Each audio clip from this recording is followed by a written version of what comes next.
Okay, good morning, everyone. Thank you, Cisse, for asking me to provide information about homelessness and Bridge to Home Valley Youth House's Host Home program. I'm going to start off with talking a little bit about the broader scope of homelessness and how you access homeless services within the 20-county region of Western COC.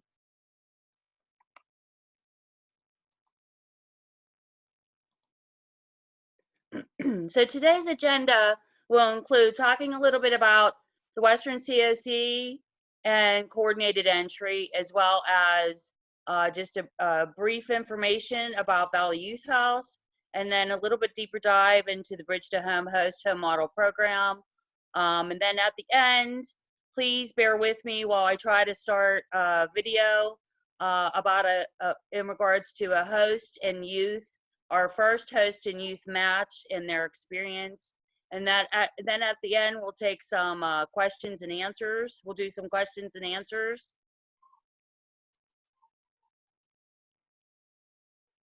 So the Western COC, also called One by One, Ending Homelessness in Western PA, is a group of organizations and individuals working together to prevent and end homelessness across 20 counties. The Western COC is part of a balance of state across the Commonwealth of Pennsylvania. It is the entity that applies for housing and urban development homeless services funding. And that's how homeless services are funded in Western PA. Beaver County, Erie County, and Allegheny County are the three other counties in Western PA. They have their own continuum of cares. So each county applies for HUD funding through their own county departments. The COC coordinates activities and advances systems change and expands resources to prevent and end homelessness. As you can see, the 20-county region, it's a rather large geographic area. Up in the northwestern part of the 20-county region, we have in Westmoreland County as many people in that whole 14-county area, or in that whole area that's in the darker green. 74% of the municipalities have less than 2,500 residents. There's 122 school districts, and this area also has two different entities that shares information to the Western COC. These are called the Northwest Collaborative and the Southwest Regional Housing Homeless Advisory Board. One by One, Ending Homelessness in Western PA, the COC has a 5-year strategic plan until 2022. Part of it is to reduce youth homelessness by 50%. We're seeing on a regular basis that youth homelessness is on the rise. So since we are seeing an increase in youth homelessness, a youth homelessness committee was developed, and the strategies for the youth homeless committee are to develop collaborations with youth. We've developed a youth advisory board. We call it Advocates for Change. We have about 13 youth that are actively involved with different subcommittees and the Western COC board. We also are building stronger connections with child welfare, the education and criminal justice agencies, and the whole idea is to expand housing options so youth's needs are met. And we also are trying to gather better data and conduct community outreach. As part of that, we were going to have a youth count in April. Due to the pandemic, COVID-19, that was rescheduled, and we will be having it in the fall. So we will be reaching out to the 20-county region to get volunteers and support to conduct that youth count. I think there's some misunderstanding about what youth homelessness looks like. So I wanted to give a little bit of information about what Western PA Continuum of Care considers youth and what youth homelessness definitions are. So the Western PA continuum of care considers youth to include those from ages 12 to 24 years old. Youth may be unaccompanied children or young adults living on their own or parenting youth. Homeless youth can include youth experiencing literal homelessness, as well as living in unsheltered locations or having housing instability. Youth experiencing housing instability can also include couch surfing, trading favors, or engaging in risky behaviors in order to have a place to sleep. We see that there's also a rise in sex or human trafficking among the youth. So they have a place to stay, or they have some kind of housing instability, and it is causing a lot of risky behavior out there. And we have been getting some calls in regards to those youth, and we are trying to work with them and have been offering webinars throughout the COC region in regards to human and sex trafficking. There's common definitions of youth homelessness. We all know that there's different definitions. There's a federal definition, there's education McKinney-Vento definition, and then there's a U.S. Department of Health and Human Services. All of them mean a little bit different whenever you take a look at funding resources. So the Housing and Urban Development, that's where the Western COC applies for funding. That only encompasses literally homeless, which means that youth are actually out on the street, living in abandoned buildings, or they're in some kind of shelter facility. Now, the Education McKinney-Vento is unaccompanied youth. As you can see in this page that I put on the slide, it covers youth as long as they're enrolled as students. And this is where all school districts should have an identified homeless liaison in each school district. They're responsible for identifying young people or youth who may be homeless, and they have to report that to the education department. And that's how we gather some data in regards to unaccompanied youth or a youth that are homeless in the school districts. Now, the Health and Human Services runaway homeless youth definition, it encompasses youth under the age of 18, and they are actual runaways or housing instability. As you can see, they can follow any of the age unaccompanied youth motels. They could be motels or hotels. Valley Youth House, the agency that I work for, has multiple funding through the runaway and homeless youth federal criteria. That's how part of the Bridge to Home program is being funded.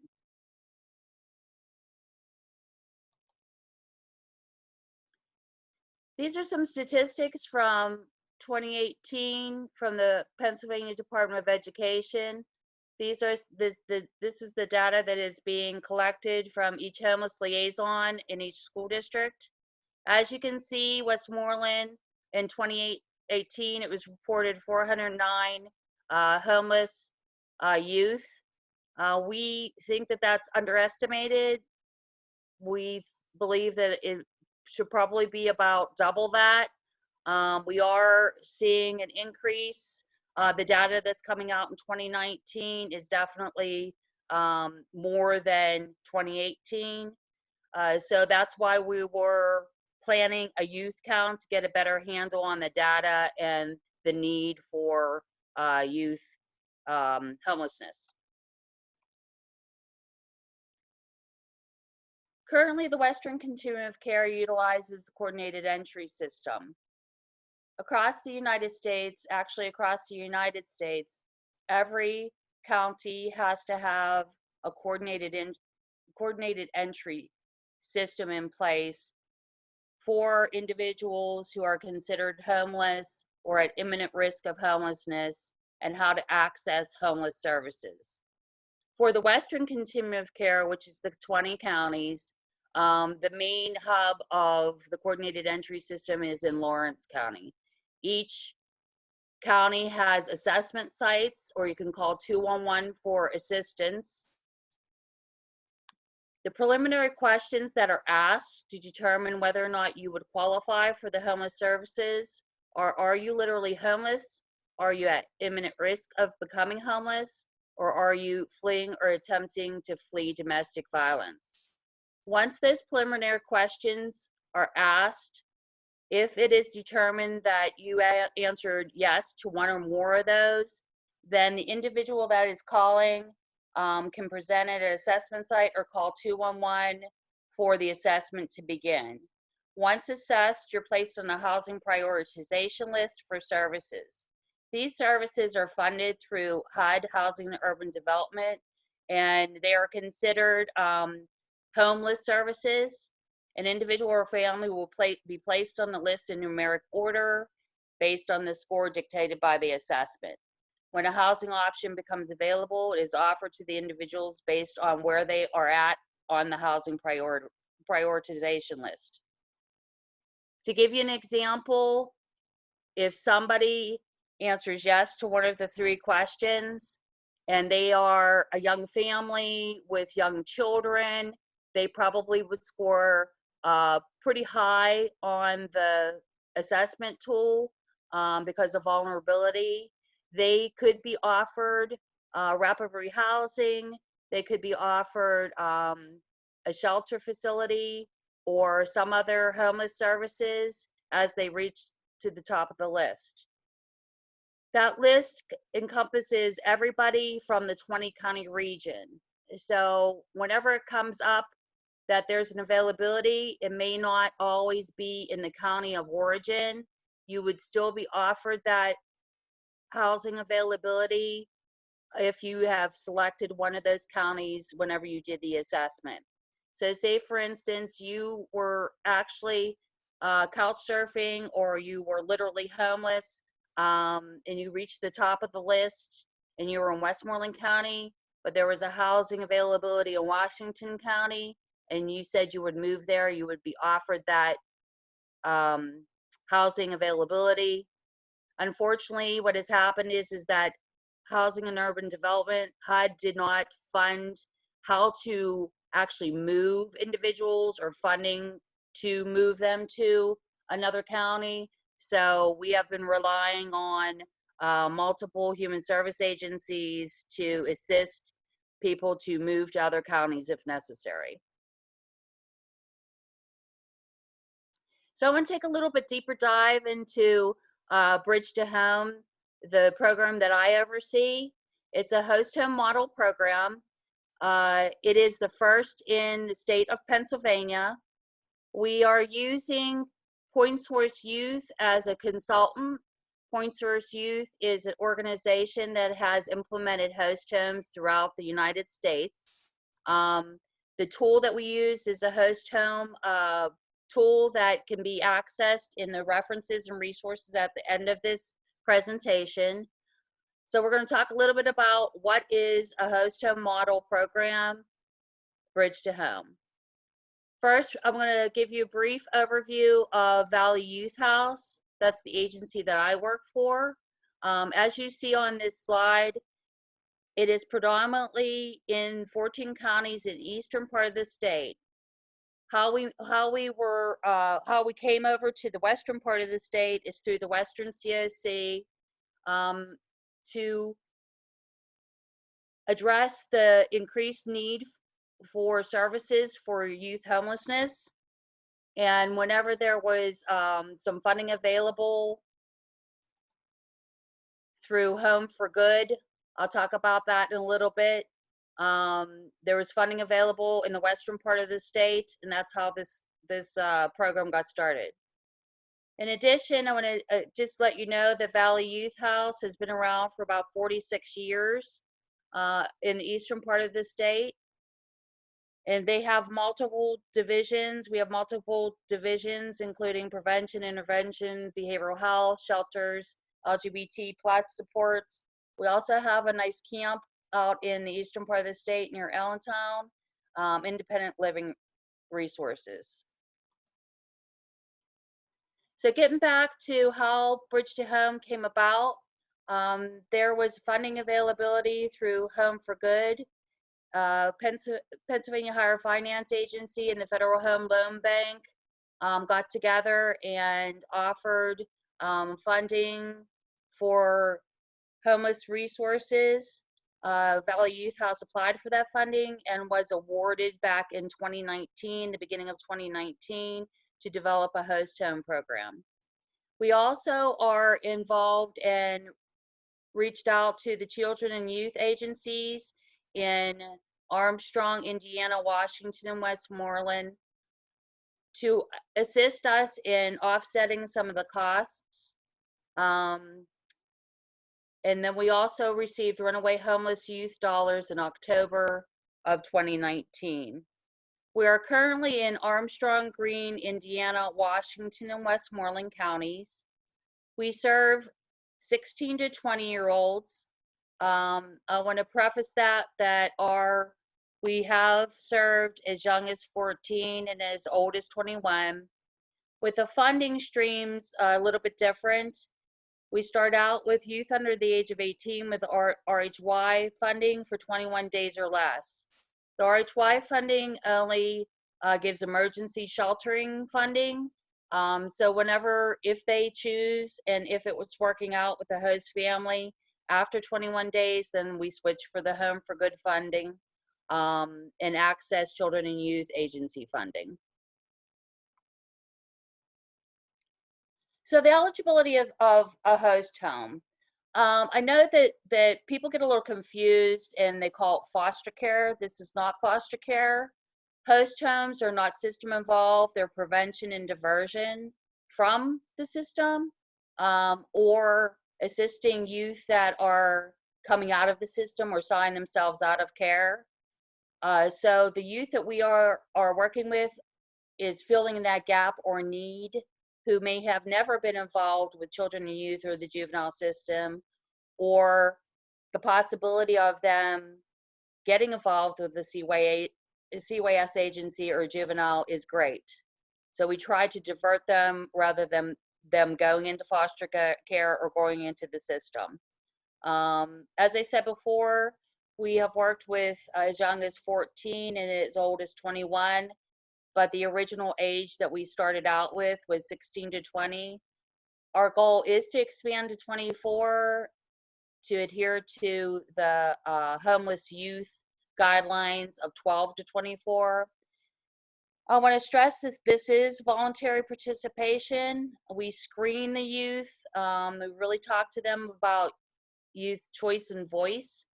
If they are under the age of 18, we obtain parent guardian permission. They sign authorizations for the youth to participate in the program and stay with the host home, as well as authorization for education, medical, and mental health treatment and services. They have to be appropriate for a home-like setting. These youth cannot be in need of acute care or have serious drug and alcohol problems, that kind of thing. Like I said a minute ago, we do really screen the youth. I'll give you an example. I interviewed a youth who was turning 18, and his resources were, he kind of burned all his resources, and he really was looking for some housing stability. But the first thing he said was whenever he turned 18, he was going to try and get a legal marijuana card. So with that knowledge and the hosts that we currently have in our recruiting, we didn't think that was the most appropriate match to our host home program. So the Runaway Homeless Youth dollars, as I expressed earlier, it does serve under the age 18 for emergency 21 days or less. We must notify the parents within 72 hours of entry. And at that point, if we think that there's a need for them to continue with the host home, we will get them we'll get the parent or guardian to sign off on the authorizations. RHY funding does require us to try and reconcile or look at other family or natural supports. And we do try to do that. In the event that that is not doable, then we will take a look at other housing options, including having them stay at the host home. So the host services, there's two different type of hosts. One of them, we recruit actual individuals or families in the community. And the other host is a youth selected host, which means that the youth was probably couch surfing or moving around, and they actually found an individual or a family who is willing to make a commitment to them and provide housing stability. With that particular scenario, we do the same thing as we do with recruited hosts. We recruit them, we screen, we train them, we do all the background checks, including FBI. We really want to make sure that it is a safe environment. We formalize and support that relationship. We are trying to build a continuum of hosts from a few days respite, emergency sheltering to long-term. Currently, we have most of our youth will probably be there indefinitely. We have had 3 successful exits from our program. One was to Job Corps, one was to a biological parent, and the other was to an independent shared housing arrangement. We do offer 24-hour, 24/7 on-call services to mediate any conflicts or for emergencies. There is financial support. That's one of the first questions that people usually ask. There is financial support for food, transportation, that type of thing. We also have budgeted a flex fund. If indeed the host has a room but they don't have a bed, we will offer the flex fund to buy a bed or to assist the youth in obtaining IDs or any other critical services that they may need. The last one is that we do have a little bit of money for limited funds for any damages. We really don't want to use that funding. We're hoping that that will not occur.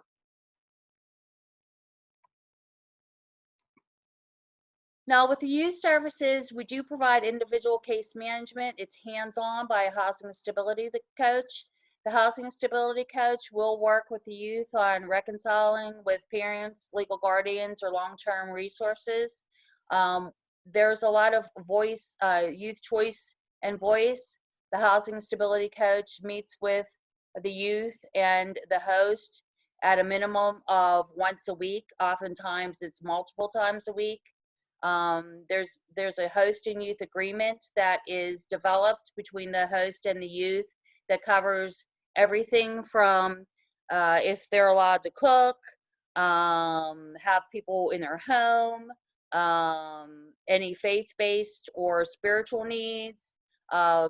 We also focus on a transition service plan, which focuses on housing stability and permanency. Our main domains in developing goals are obviously housing, employment, education, life skills, mental and physical wellness. We also provide linkages and referrals to other services. We do use the harm reduction approach. We meet them where they're at. And then we do a TAE via SPADAT, which is the assessment tool to place them on the coordinated entry list once they get to be 18 years of age or older. At that point in time, we really look at goals to move them out of the host home to more independence and housing stability. Oftentimes, we can access services on the coordinated entry system to do that. What makes it work? Host training. We do provide training to the hosts about trauma-informed care, positive youth development, homelessness in general. What we're seeing is that whenever they're youth-selected hosts, they really need some guidance. The hosts need guidance on being the parent mentor, not the youth's friend, to make sure that there's like boundaries put forth and set in place. With the hosts that are recruited in the community, oftentimes they just need some encouragement and support in getting to know the youth, as well as both sets of hosts oftentimes need assistance in navigating systems, everything from trying to get IDs for the youth to accessing medical assistance, those type of services. Obviously, Valley Youth House's philosophy is a commitment to a nurturing environment for youth. We believe that that's truly the grassroots of how this works. A continuum of host term commitment. We are trying to develop and build a continuum of hosts. The first youth that you will see later in the video, she was matched with a host. Well, actually, it was a youth selected host back in the end of April of 2019, and she is still there. I do believe it is going to be indefinitely. But one of the other first youth that was matched with a host, she was only there for 5 weeks. It was a transitional housing stability between an RTF and Job Corps. So we really want to build, like I said, that continuum of hosts to meet the needs of youth across the board. As I talked about earlier, the Housing Stability Coach will provide intensive support not only to the youth, but to the host. We believe Valley Youth House believes in the with, watch, and confirm approach. You do it with them, you watch them, and then confirm that they understand. We also promote and encourage youth voice and choice. That is instrumental in the host home model. We really want to make sure that they understand that this is voluntary. The hosts understand that, and it's really to reach goals of housing stability and independence. We provide advocacy to encourage the youth to move forward in their life for change and growth. It's also relationship-based. We encourage opportunities to practice skills. And then we also work on education for transition, and that's with the coordinated entry system. So I ran through these slides pretty quickly. The next part of this is a video that I would like to share with you. So if you can just give me a chance to try and share that with you, I will be putting it up in like a minute or so.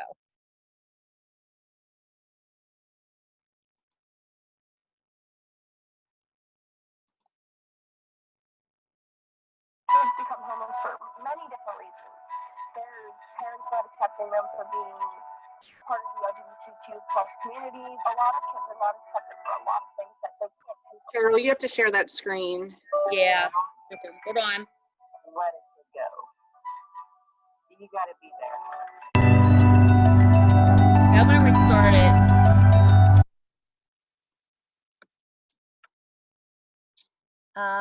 Hold on a minute.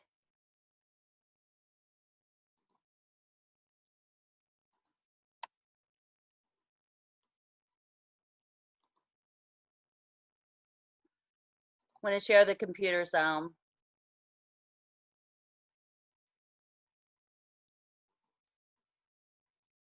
Kids become homeless for many different reasons. There's parents not accepting them for being part of the LGBTQ plus community. A lot of kids are not accepted for a lot of things that they can't control. As far as I'm concerned, you just don't let a kid go. You gotta be there.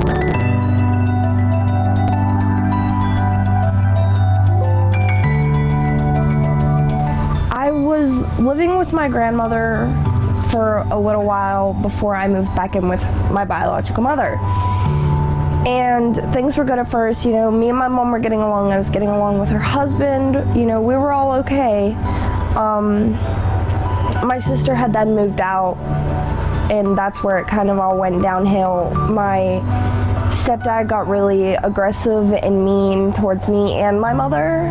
The transition was a little difficult because I was going from being depressed, dealing with constant fighting, arguing, you know, the threats that we all had to deal with living with my mom and my stepdad.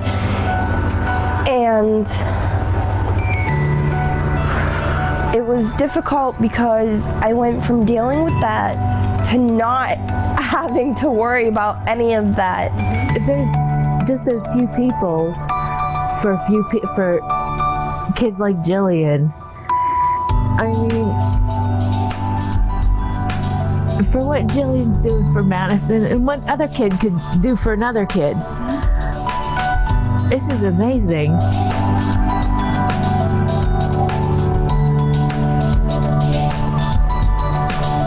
I dealt with the violence and I dealt with things that I didn't know that I'd ever be able to handle. And I've been dealing with it my whole life. But I come here and everything's so much easier. This is the safest place I've ever been. I mean, I can get up at night and get drinks and get food without having to worry about being screamed at. It's worth it. It's worth it and then some. You'll never regret it.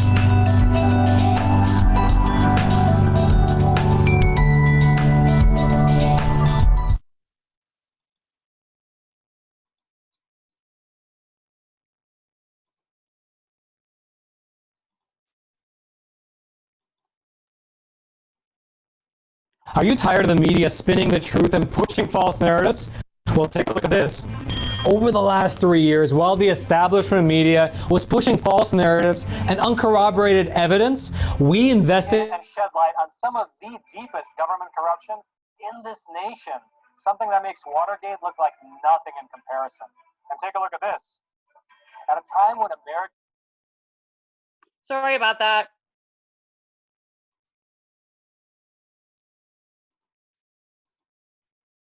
Sorry, are you back to questions and answers or? Yes, I'm back to questions and answers. Okay.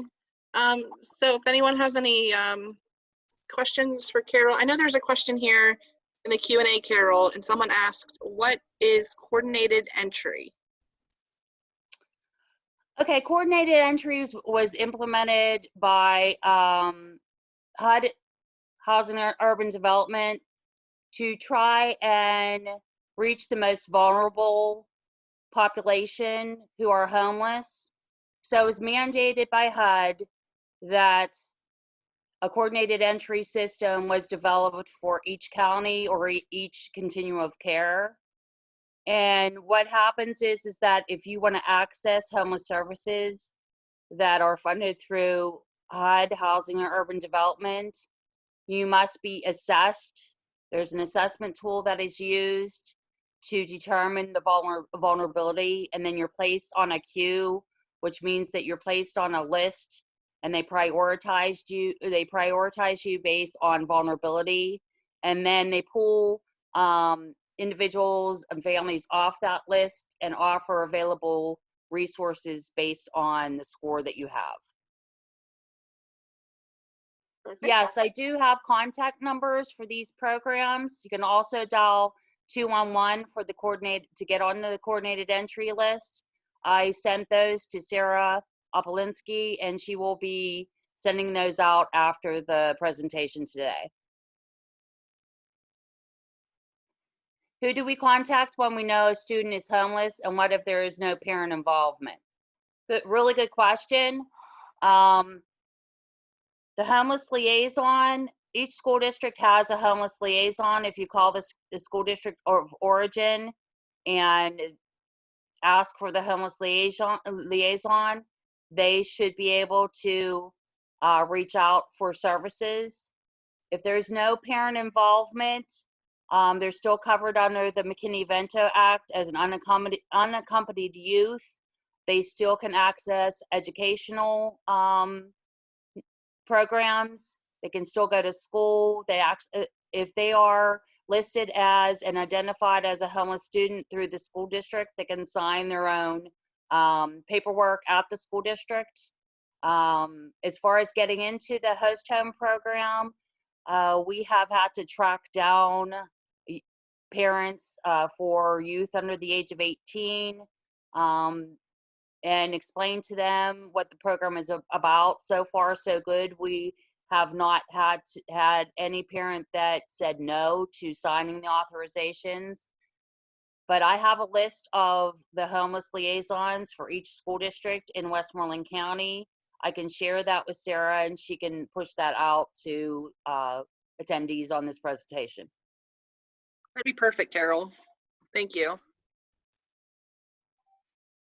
Are there any other questions? I really would like to open up the questions to how to become a host. We have hosts in Westmoreland, Armstrong, Indiana, and Greene. We need hosts everywhere. I am developing a pending list. There are youth out there that are in need of this service. So if anybody would like to become a host, please contact me. We tried to make the recruitment phase, the screening, training, and background clearances as less cumbersome as possible. We do pay for the background clearances. The qualifications for the host is to have a good heart, to open up your home, to have a room available for the youth, to work with our program, to go through the process of the screening and the training. There isn't really a set qualifications for hosting. We do interview the host. We do see their home. There is a brief housing inspection. It is not foster care.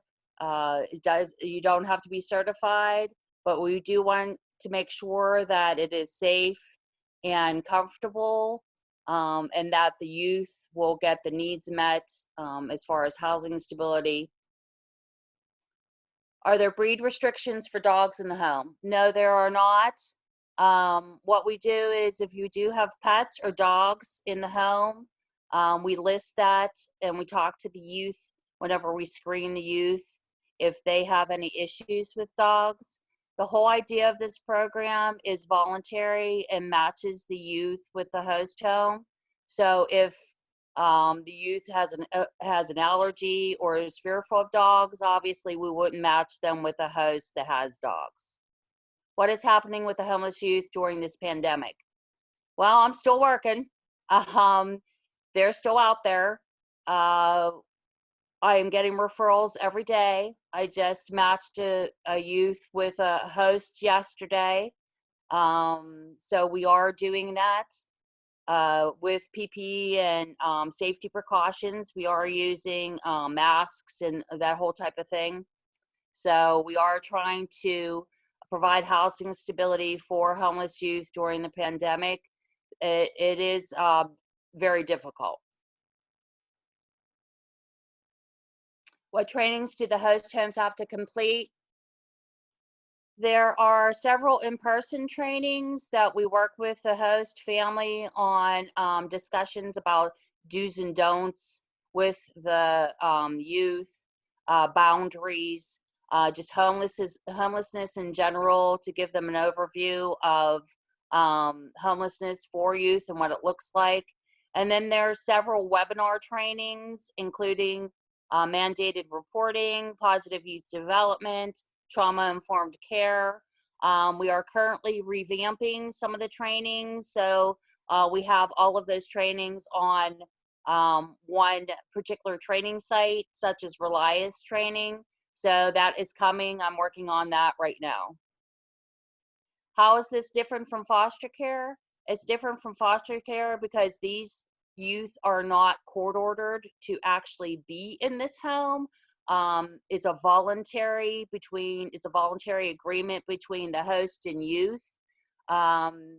Oftentimes the youth are not involved with the system. We do get reports and we do get referrals from CYS and juvenile. but while they're in the host home, oftentimes they are not involved with systems or the court. Who can make medical decisions for underage youth? That's where we have education, medical, and mental health authorization, where we get the parent or guardian to sign off on it. We have not crossed the bridge yet. Whenever we cannot or the parents refuse, that's whenever we'll have to troubleshoot that and talk to children and youth agencies in regards to that. Have you seen an increase in the number of homeless youth during this pandemic? There was a pause in the referrals that we received initially whenever the pandemic started. In the last couple weeks, we have received more and more referrals. What I predict is that there will be a floodgate once the moratorium for staying at home is lifted, and we will see more youth. What I'm seeing right now is youth that are possibly in domestic violence situations or volatile situations that are boiling while they're sheltering in place and staying at home. The last 2 youth I did interviews with and have applications on. One of them was a transgender youth, where that was the root of the conflict, and she had to leave. And the other one was a domestic violence situation. Are there safety checks done on the host homes? Yes, we do actual home inspection. I don't want to use the word inspection, but there are checkoffs that we have a list of things that we look for safety in regards to the homes.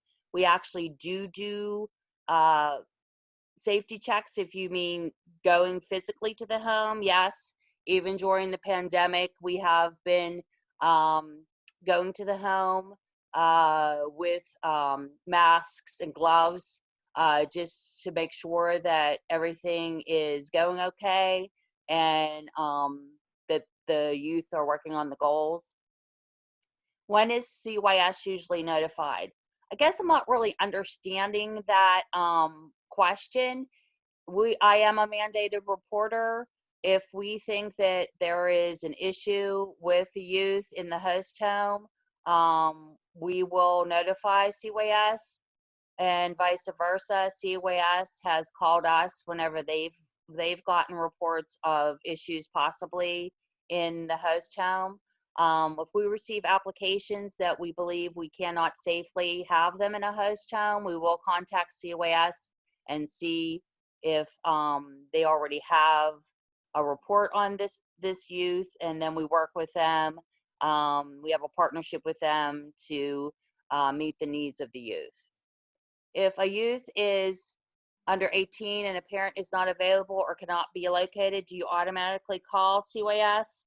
I don't know if whenever you say automatically, we try to troubleshoot the situation. We try every means possible to locate the youth.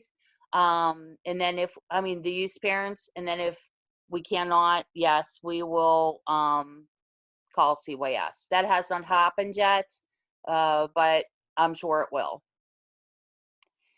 And Amy McKeel, I'd be interested to know where you're from in regards to the questions that you're asking.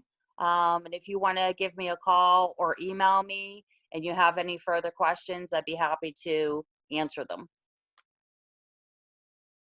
Carol, there's one question in the chat that says, if your county does not have this type of program, but you have interest in hosting, what are your suggestions? Okay, I think I missed that one. We are looking to expand the program. We are probably going to be expanding to Fayette County. If your county wants to have this program, please get a hold of me. We will need to discuss funding and how to work with the CYS in your county. So I'm not quite sure who asked that question, but whoever did, they can get a hold of me and I can talk them through it. It's in the chat. I think Alina Kitchell. Okay. Do the counties in the East have hosting programs? Right now, there is a host program in Philadelphia that's just getting started. Actually, I just sent them a whole bunch of information of what I created for out here. And it is specifically focused for LGBT plus youth. It is through a grant from, I think, the University of Penn out there. So they are starting it up now. We're the first and only in the state of Pennsylvania, and we're one of the first that actually work with youth under the age of 18. Most host homes across the United States work with youth 18 and over. And Alina's out. I think that's how you say her name. I'm sorry. Is from Eastern PA. Oh, okay. Is there any Yeah, other? Valley Youth House is working with a program, a funder that is offering the host home program for LGBTQ, and they are starting that up right now. It looks like Lisa Rizza says that she's interested in getting this program for Fayette County, and she also wants to head up your fundraising committee for that program, right, Lisa? Yeah. Well, you know what? We've already have had several discussions with Fayette County, and that is more than likely going to be our next county that we're going to expand to. So it's already in the works. That's awesome. Yep.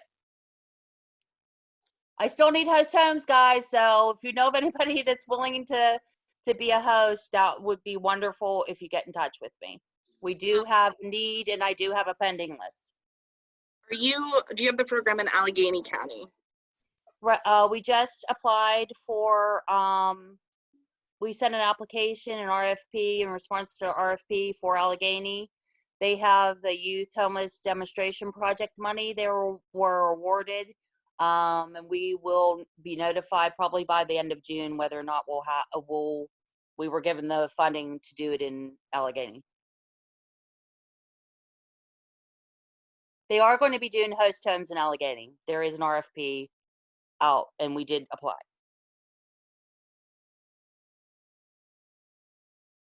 Any other questions for Carol? Oops. My quest continues to find host homes in Menneson. This is Teresa. Sometimes the challenge seems to be the willingness of youth to commit. That's true, Teresa. And if this is Teresa, say hi. Yes, I would agree with that. Youth have to understand that it takes both the youth and the host to make this work. That's why we do screen the youth. They have to understand that we want them to succeed. This is a program about helping them, guiding them to independence with housing stability and resources.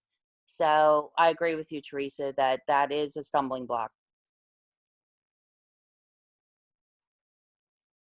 Are you allowed to be a host if you're working in the schools and with students, or is this a conflict? No, actually, that's a great question. Actually, we started doing presentations with school districts. Our schools are our number one referral source, and oftentimes what we find is that there are teachers and coaches that are already doing this informally, and we are more than willing to formalize the process, assist them financially as well as with supportive services and case management. So no, that is not a conflict. We don't see it as a conflict. Now, that's something you might want to take up with your school district, but we don't see it as a conflict. Awesome. Well, if there's no other questions for Carol, she has her contact information here, and we'll also be sending her contact information out along with your certificate. So look in that email when you get it. Carol, do you have anything else to wrap up the presentation? No, I would just ask that you take a look at the Bridge to Home program on the Valley Youth site. I put the link here on the contact information. And if you know of anybody that is willing to even entertain being a host, send me a email or call me. or there is an inquiry form on the website. Awesome. Well, thanks again, Carol. Thanks for all the wonderful information. And please, if anyone is interested, consider being a host home for the Bridge to Home program. And have a great rest of your day, and look forward to the information from Sarah Opolinski. Thank you so much again, Carol. Thank you, Cisse. Thanks. All right. Have a great day. Thanks, you too.